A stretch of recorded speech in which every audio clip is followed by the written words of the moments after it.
The topic of today's video is how to activate Ubisoft Game Key. Alright, let's not waste any time. Navigate to your library and navigate to whatever game from the wonderful Ubisoft you've purchased. Alright, so what we want to do is go to the gear icon. People say you can find the CD key under manage when you install. I have noticed that in properties, however, and then here under DLC, you can find the actual activation key here.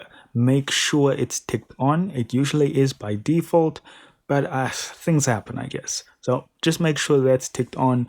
If you want to, you can verify the game files. If you don't have this, just verify, see if that works for you. Another thing to note is to make sure you have Ubisoft Connect and that your Steam account is actually linked to it.